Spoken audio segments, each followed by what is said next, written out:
How am I going to get you into heaven if you don't come to church? That's the question I ask members of this community when they tell me they're going to miss church next week.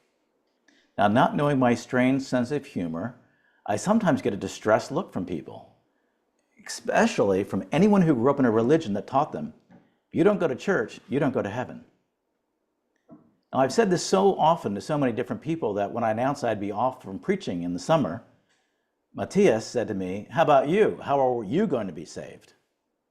I gave the ultimate religious teacher a deflection saying, "I've preached often for so few people that I get credit, sort of like air miles."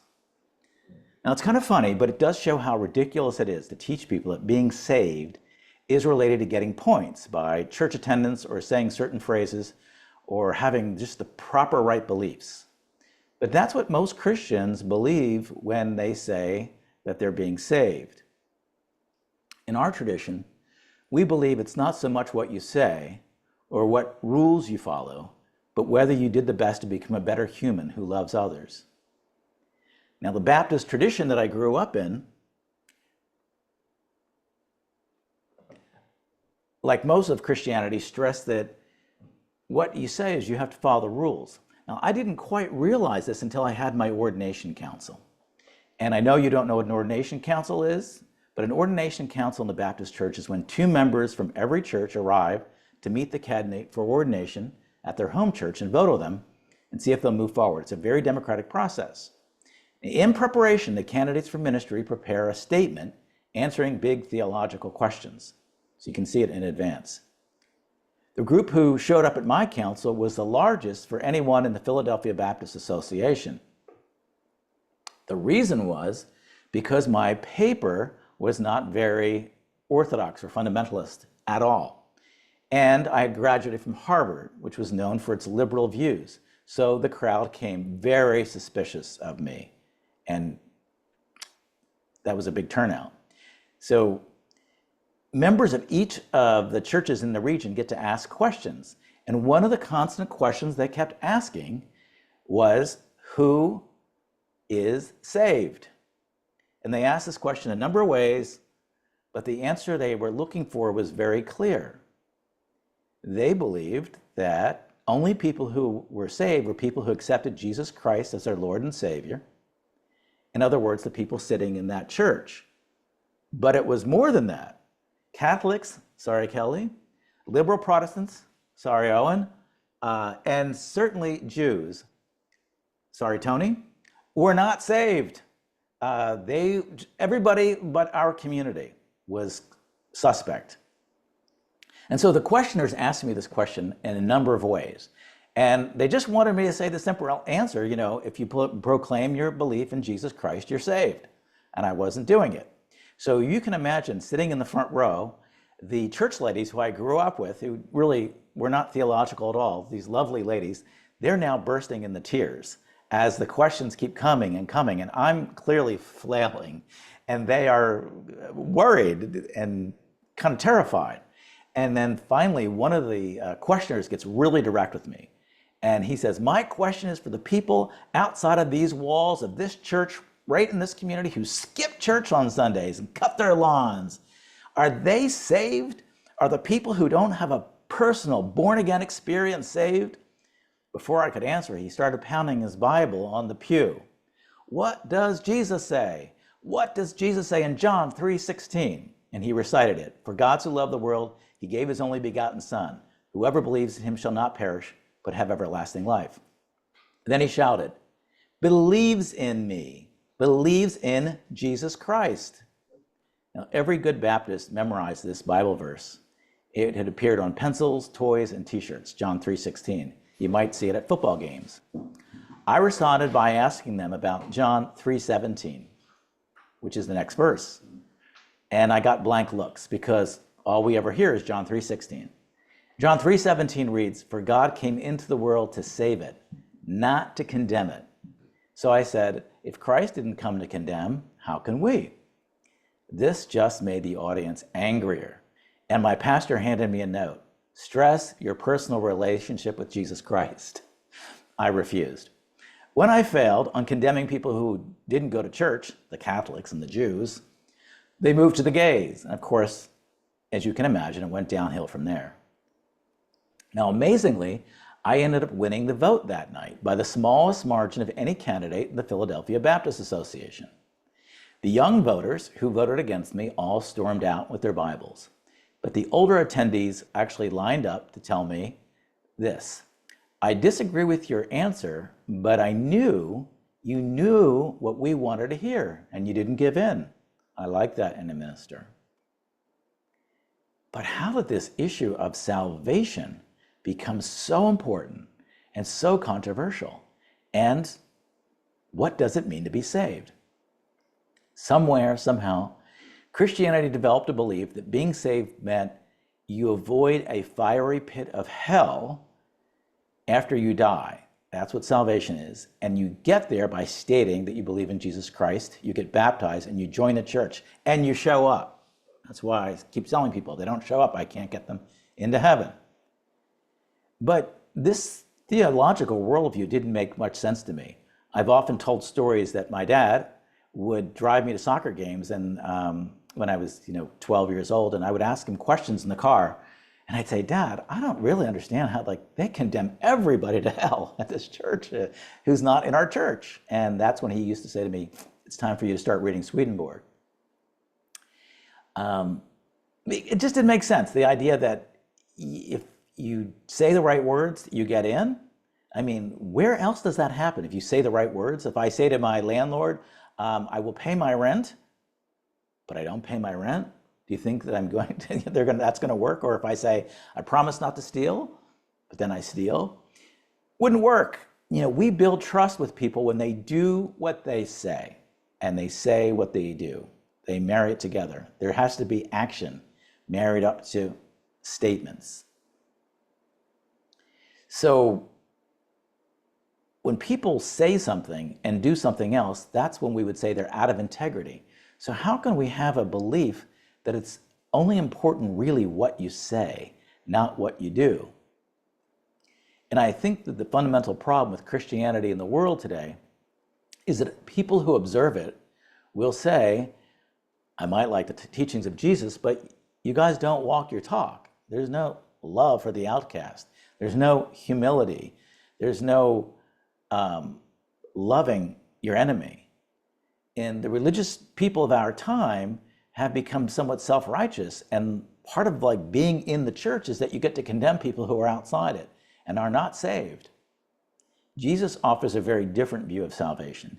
He's constantly challenging the religious leaders of his time who thought the same way. And he's telling them, don't pray in public.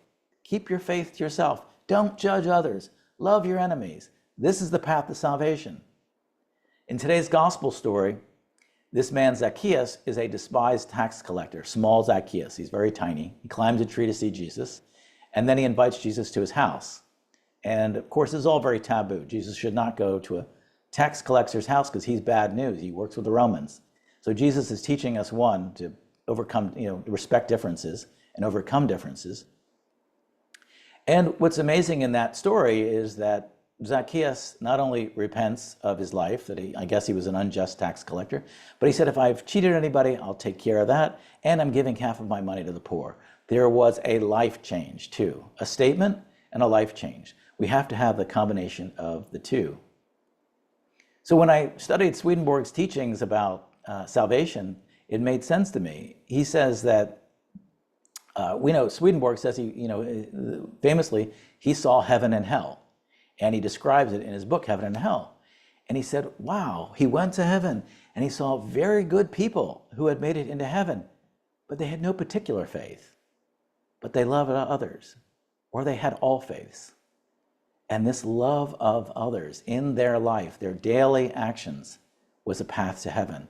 And this was a very shocking statement for the church of his time. But even more shocking was, he said, that very religious people, including bishops, who spent their whole life as leaders of organized religions at the time, he saw living in hellish communities, very often just standing for eternity preaching to themselves. So this idea that your salvation is really what you do, not what you say, was a radical one for the Christian church. But for me, it makes perfect sense. It's not what you say, It's what you do. So then, how then are we saved? Well, we're saved by doing better. Rather than some far out cosmic event, our salvation happens on a daily basis. Each day, you and I are faced with hundreds of choices. Choices to be kinder, a choice to be more loving, a choice to be more patient, a choice to be more accepting, a choice to be more open-minded.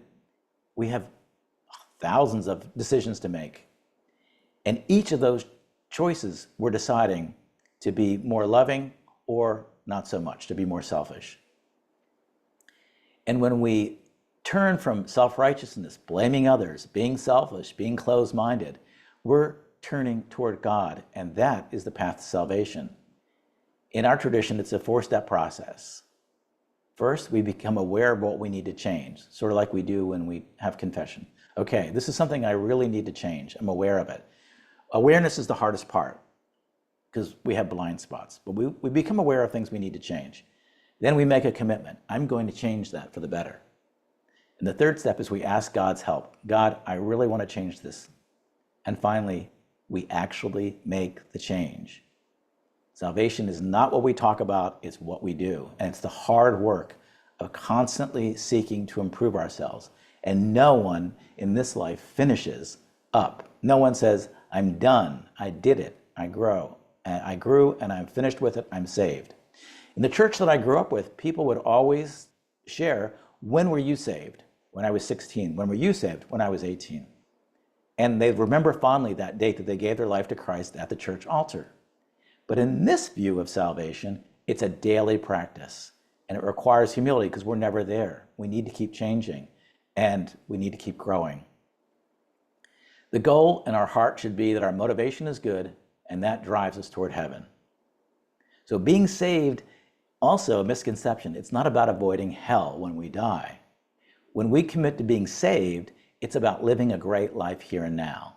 Heaven and hell begin right now. So what are we being saved? What are we being saved from? Not the fiery pit that we heard so much about. In the short run, we're being saved from being a jerk. That's it. We become less of a jerk when we're being saved. And that is a lifelong struggle. So as we move in this trajectory of Christ's consciousness, we find it easier to become kinder. And it becomes a virtuous cycle.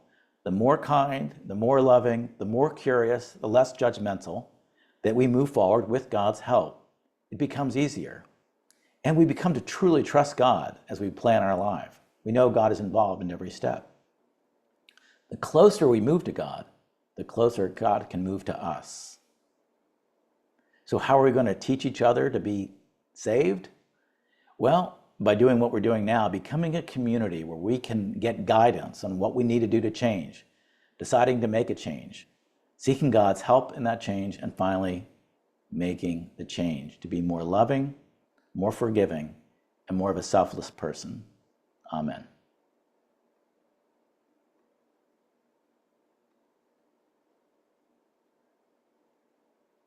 And now we can open up for any questions or comments. We have our studio audience here. If you have questions, I'll pass you the mic. And if you have any questions online.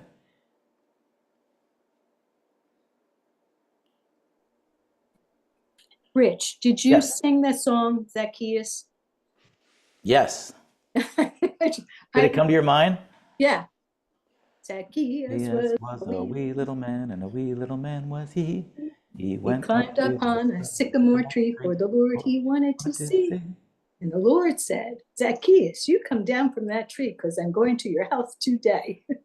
See how great songs are when you're little? That's so cool. Yes, I did memorize that song.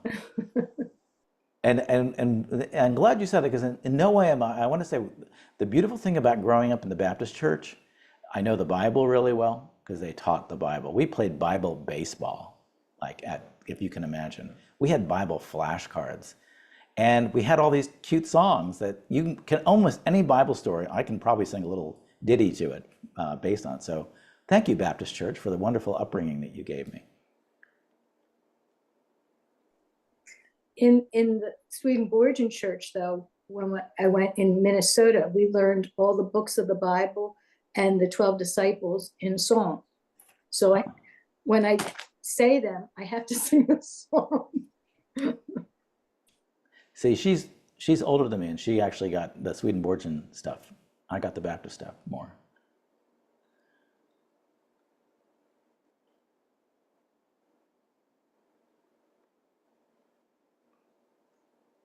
Any questions about salvation?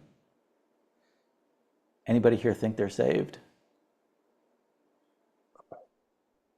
Yeah, I was wondering if you ever thought that maybe salvation was a community achievement, something we as humanity has to do. It's not an individual achievement, that we've been planted here on earth, and our challenge is to create God's kingdom here. And we have to do that together. It's not, God doesn't decide, okay, you're saved and you're not. We have to do what God wants us to do here as a community, as humanity, and that is salvation. There's completely a community aspect. That's a really good point. One of the points when I was making when I was saying, to keep us from being a jerk, well, when we're a jerk towards somebody else. Everything that we're talking about that we have to change, for the most part, is in relationship with others. Forgiving, loving, not being jealous, being compassionate, helping, Zacchaeus helping the poor. And so it is an action in community. And also, it's something that we can help with each other, like being here now and sharing, hey, I'm struggling with this, or this is where I'm not sure, or this is where I need help. That's another way that community can help. So I think it really is. That's a really good point, Steve. It's a community process. It's not I'm saved from that. And I think in Protestantism in particular, it got very, very personal. Like that pastor handing me the note, stress your personal relationship with Jesus Christ. And so you have this salvation comes from your accepting Jesus as an individual. It's not a community thing. And I think that's much less so in, say, the Catholic or the Orthodox churches, where community is definitely more touted. So thanks for bringing that in, Steve. I really appreciate that.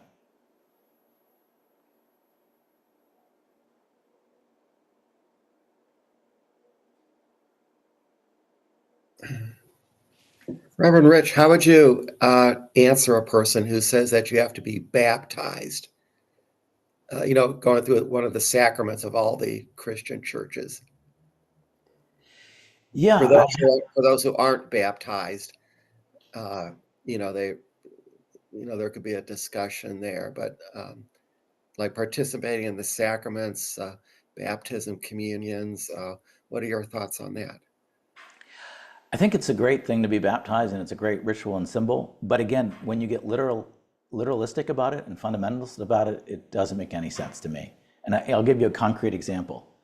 In many Christian faiths, they believe that a baby who has not been baptized will go to hell. And that was a very common belief in the Christian church, which doesn't make any sense, right? So what they would do is they would rush in and baptize the baby before it died. And that strikes me as, I don't want to say ridiculous, but it does strike me as sort of ridiculous. So these are beautiful symbols, the sacraments and the baptism, and all the sacraments are beautiful things that are symbols of joining the church. We had a number of baptisms just this last year in our church community of people who've never been baptized. That's awesome. But as a requirement to get into heaven, to me, that's in that legalistic category of saying the right words and doing the right thing. And David, a lot of churches actually would say, like, your church attendance is a factor of your salvation, and taking the sacrament. It hasn't been unusual for me at Church of the Holy City, with the doors when they were open on the street, for people to come in. These were probably Catholics, yes. They came in and they were like, "What time is the service over?" I was like, it's usually 6 o'clock. Okay. Then they'd come back right around 6 o'clock and say, "Where's the Eucharist?" And I'd say, "Well, we don't have Eucharist every week, and we don't have communion." And they'd say, "Oh, but I have to get it, and if I don't get it, this is a sin." and I could go to hell. So, so believe it or not, but rather, I don't argue with those folks. What I do is I do communion for them, because that was their thing. And fortunately, I was head of the Newman Center in college, the Catholic ministry program. So I attended a gajillion services, Catholic services. So I knew the liturgy and enough to pretend, and could do Catholic. But the point is, I kind of respect where anybody is on any path they are. But are these requirements? Absolutely not. And Swedenborg describing people who are Jewish or Muslim or all faiths in heaven, or no faith, and saying that some people who had no faith were the kindest people, shows that is not a criteria for the salvation to the next life. Katerina? Thank you for this fascinating discussion. As I mentioned, it already raised some conversations in my family. What would you say to people who bring up that passage in Luke 23? And I'm glad Ross read it as well, about the criminal who confessed and said, yes, Jesus is God, and sort of got to heaven that way without necessarily leading that life of faith and action the way you mentioned it. So I get that cited a lot at me. I'm curious as to what your response would be to that.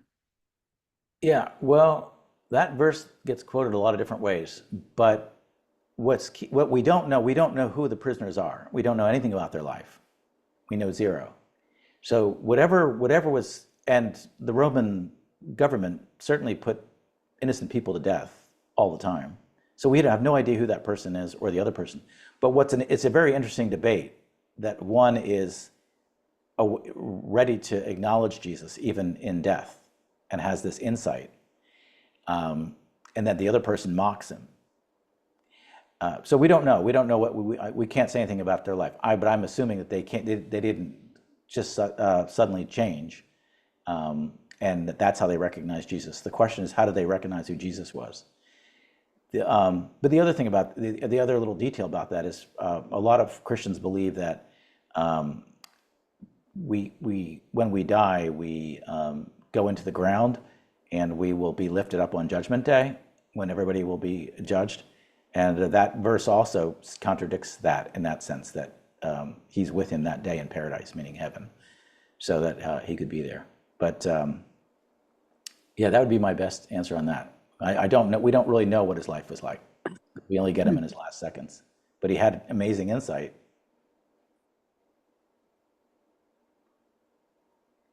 Natasha? Yeah, hello everyone. Hello, Rich. How are you feeling, first of all? Do you still have COVID? Yeah, it's long lasting, something long lasting, but getting better. Thank you. I want to thank you for this sermon. I definitely appreciate your emphasis of action and doing in community. To me, one of the central verses in the Bible is like actually a verses parable about sheep and the goats, and it's clearly shows action and community involvement in community, as well as compassion and love towards neighbors. And as far as Katerina's question about this robber on the cross, I believe an important part of his salvation was compassion, that besides acknowledging Jesus, he showed compassion and talked to the other, his associate, how innocent Jesus was, and this way showing compassion. I believe it's important part of salvation, being more godlike and loving and compassionate and kind towards people.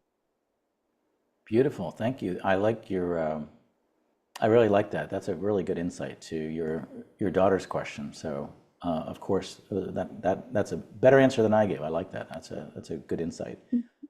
We don't know what his life was, but he was clearly onto something. So, Thank Which you. I was expecting. There's another story in the Bible, isn't there, where a wealthy person gives up things, but the point is made that for it's basically the amount of sacrifice you make. In other words, a poor person giving up a penny or something is more significant than a wealthy person giving up a lot of stuff. And yet in this story, the wealthy person gives away half his stuff and Jesus praises him. yeah, the parable you're talking about is often called the widow's mite, and it's basically the widow gives the smallest amount of money in the temple, and he praises it, and in the parable, and says, "Look, she gave for what little she had, she gave so much more." One of the key things, though, I think in those two parables is we can't judge each other. That's another thing. Saying who is saved and who isn't saved, we should all be humble about our own salvation. But we certainly can't judge another person. For example, they were all judging Zacchaeus for his wealth and that he gave so much away. And we don't know the details of what his wealth was or how much money he's giving away. Didn't give away everything. And Jesus says salvation came. And that's that's his life. And in her case, the widow's mite, that's a parable. It's not a real person. It's not a real person. But the point there again is she gave so much of what she had from what she had. And it's going to be different for all of us. And that's another reason we can't be judgmental. Sometimes it's easy to be judgmental, for example, about people who have wealth. I've certainly fallen into this trap. I say to myself sometimes, oh my gosh, if I had like a quarter, a third, a twelfth of what they had, I'd be so generous with it. I can't believe these people have so much money. Because I travel, and sometimes when I do the impact investing, I was traveling with super wealthy people, and I was always like, oh my gosh, just give it away. I mean, what more do you need? You know, how many coffee machines can you buy? How many houses can you get? How many boats do you need? But I'm falling in the judgment. I'm now like, I'm deciding what's they should be doing, and I'm sitting there, and I probably have no idea what they're doing for charity or for other things, or where they are on their faith path. So I think it's not a cookie cutter thing. I think it's not like this is the way it is, and you all have to do this. Another passage along those lines, Ross, is the rich young man who has done all the right rules, and he says, give away all you have. And he's like, I can't do that. And then he walks away sad. So I think it's going to be different for each of us, and it's important for us not to judge each other, because all of us are in different pathways, and all of us some of us have different privileges that we grew up with that other people don't have. We just don't know. And so it's best not to judge others based on what our experience is. Thank you. Yes, I'm going to go to Roxanne, and I'm going to go to Owen. You know, sometimes I'm very troubled by, and this includes Swedenborg too. I'm troubled by the theology of usefulness. To be useful, be useful, be useful. I struggle with that a lot sometimes, because I don't think that should be a requirement. I think it is okay just to be. And I ask people, I say, well, what if you walk into a hospital room and there's someone there lying in the bed in a coma? Are they useful? And this is where I get into trouble with this theology of usefulness.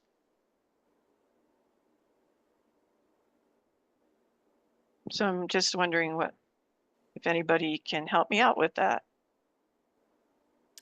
Well, my quick answer on that would be, again, we don't know what useful, I think we are to be useful. We have no idea, again, in the cosmic scheme of things, what another person's use is. And so we could be judging that person in the hospital who'd be serving a great use because they could be requiring other people to take care of them, for example.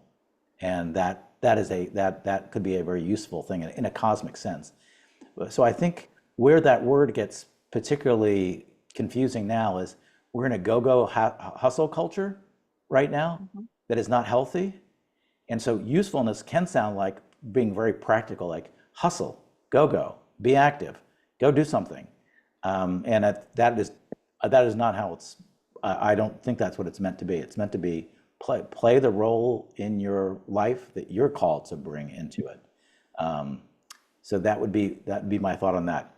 Let me go to Owen now, and Owen is in our studio audience, so he's allowing me to be in the Peace Hub, as this house is called. So let me.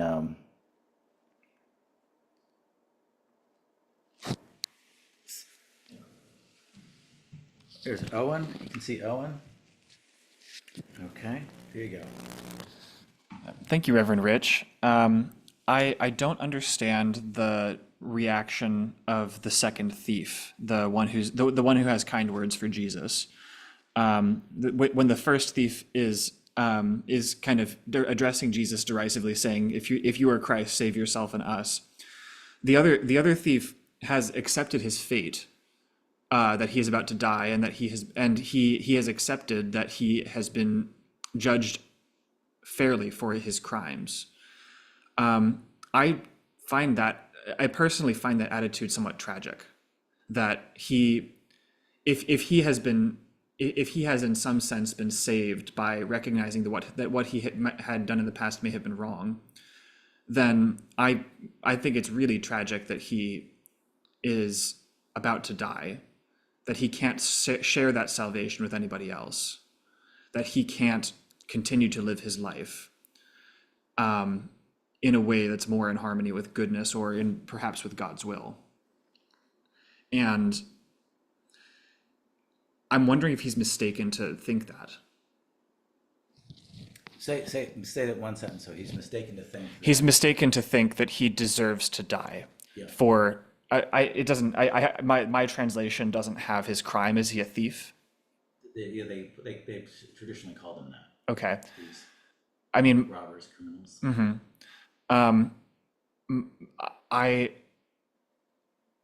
He has convinced himself under this unjust system that he deserves to die for stealing something, and I find that attitude somewhat tragic. That he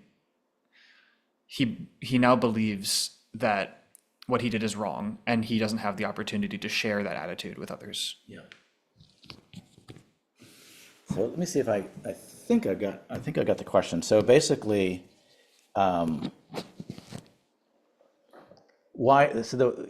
you're feeling disappointed that this guy has nothing more to do but just acknowledge his death. Yeah.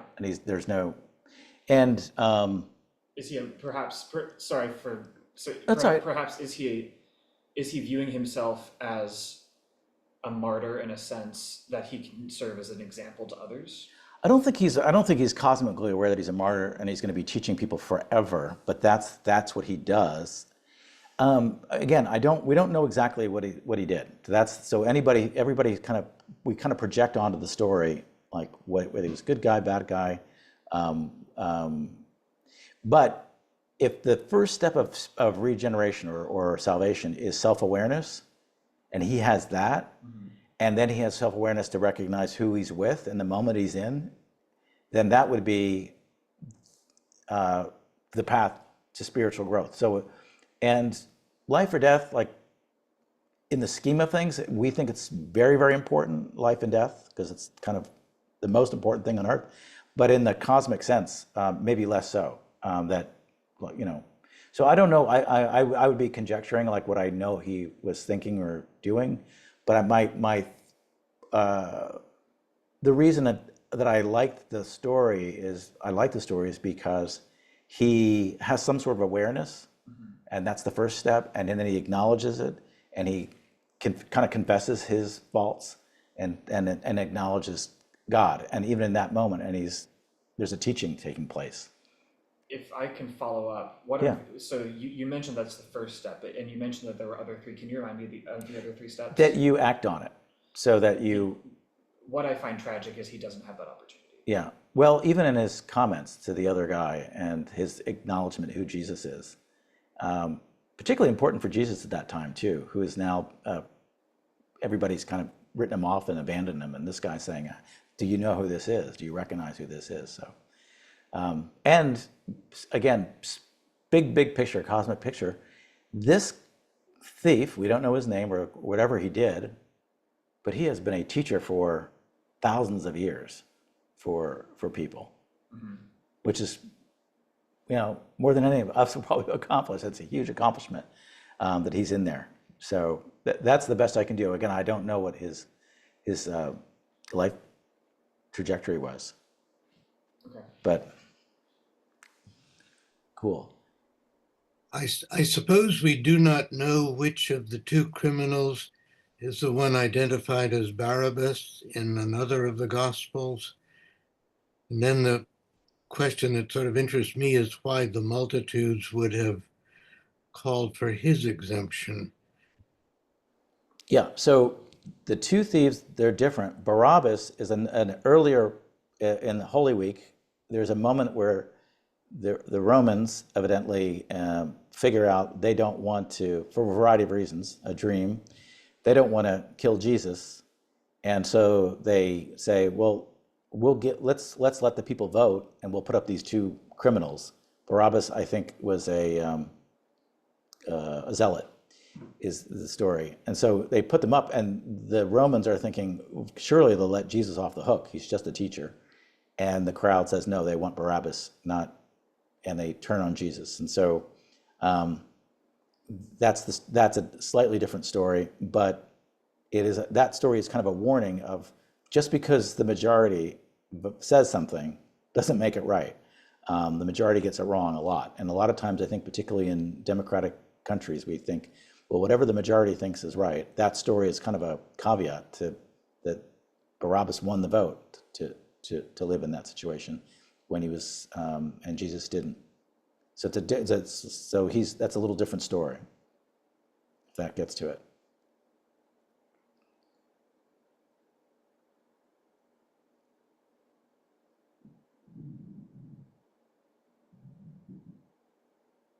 Did you have any questions? I mean, I just have a question. Yeah. Let's hear from our host.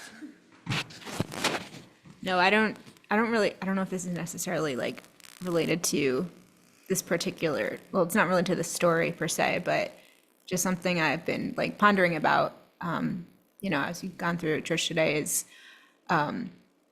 like at what point in the history of Christianity did it become more about like worshiping Jesus rather than following Jesus? And I think it's just like a really generalized and like judgmental question, but I just wonder, I don't know if you have any insights.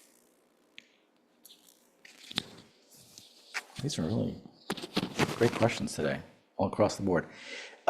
So the question is, so when did they switch, from being disciples of Jesus to like believe in Jesus or die? And we do know that the church eventually would go to certain places and lands and countries and execute you if you didn't convert. So that thinking they were saving them, and under the auspices, I'm saving this heathen soul by forcing you to convert to Jesus. So when did that happen? I would say I'm not an expert, but that's never stopped me from answering questions here, has it? And that is that historians kind of look at that happening really when the Roman Empire, for a variety of reasons, embraces Christianity. First, it rejects Christianity, and then it embraces Christianity. And when it embraces Christianity, it then says, to be part of the Roman system, you're going to convert to Christianity. And so much of what Jesus' teachings, love your neighbor, compassion, the help for the poor, like these things go by the wayside. It becomes very empire-oriented. And so at that point, it sort of goes off the rails in many ways. And then Christianity really becomes a principality. And even the popes become sort of princes and principalities. And it's much more, it's kind of a dark period for, for Christian discipleship. There's a very famous poem, I think I've read it at some service, but a story from the brothers Karamazov, Dostoevsky's story, and it's where Jesus is being tried by the Grand Inquisitor of Spain. And it's a very powerful story.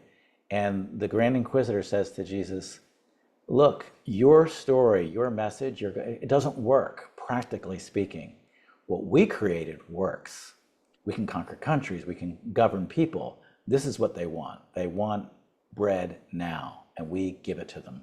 And your thing, your teachings. So, it's a very beautiful, lovely story, and it ends with they're going to execute Jesus in the Inquisition, and it ends with Jesus, the Grand Inquisitor opening the door to the prison to let Jesus leave, and Jesus gives him a kiss and leaves. But the point there is, again, like the church was like, we are very practical.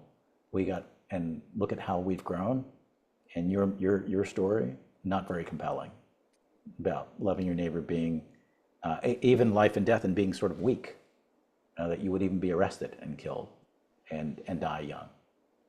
Is that helpful? Yeah, I just feel like there hasn't really been a lot of course correction. I mean, in some degrees there is, but I feel like a lot of people understand the problem of the institutionalizing the religion, and yet we still have such huge chasms. Did everybody hear that? Because if not, yeah, you can all hear that from pick it up. So yeah, so interesting. Like Swedenborg says, the course correction's coming now. He says it's starting in the 1800s. There's going to be a course correction where the Christian church, as we know, it's going to collapse because it's so lost, and we're probably in that now. I mean, if you believe in that, we're in that period where the old church and that old model is collapsing, and that feels very sad. Churches are having to be sold, right? That feels like loss, sad.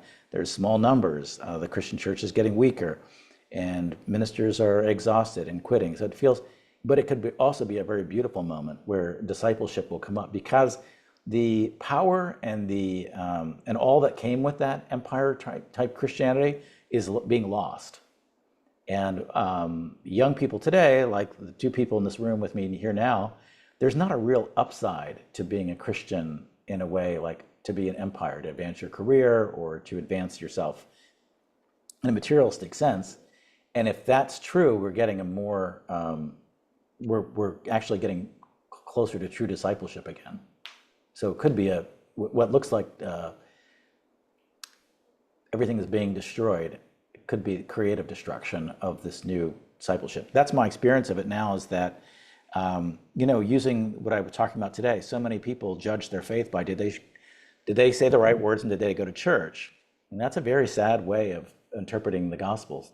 But that's lost now. I think that's falling apart and for the most part. And I think that the younger generation just simply won't tolerate it, for one thing. So this could be a good moment where we are getting back to the discipleship. And in Swedenborg's lingo, that's what he calls the new church. Does that get to it? Anybody else? And then we've got some folks. Yeah, I wanted to try to answer Kelly. Yes. I love Kelly's question, and I believe it's a legitimate question. However, if this question shows that some Christians believe that worshiping Jesus and following Jesus are two different things. However, if we understand Christianity deeply, following Jesus is worshiping, because you can imagine some believe worship is to sing, but in Isaiah, God says, "Your songs hurt my ears." So, and He wants people rather to be merciful, compassionate, and serve others instead of just sing and like worship in the sense, that common sense of this word. To me, true worship is to follow and do what God says. And he says, love me and love your neighbor. This is the true worship is. Thanks, Natasha. And Natalia, she's Natalia online. I call her Natasha. You say tomato, I say tomato, but I think she knows we're talking to her. Thank you for that. And I always love our community where different people can answer people's questions very often much better than the pastor does. So we're running very late. Roxanne, you have your hand up. It could be very, very concise. Well, perhaps the church is like the thief on the cross. You know, I don't think that, you know, the thief on the cross, he died, but he was born into a new life, because we as Swedenborgians, you know, life will continue, right? It's eternal. So perhaps the church is, metaphorically speaking, like the thief on the cross, and it's dying, but at the same time, there's a recognition taking place, and it's being born again. Beautiful insight, Roxanne. I love that. That's very deep and very crystal clear, and I think it adds clarity to what's been discussed. So you tied a lot of themes together. Owen's question and Kelly's question. So we are at the Peace Hub here are glad for that.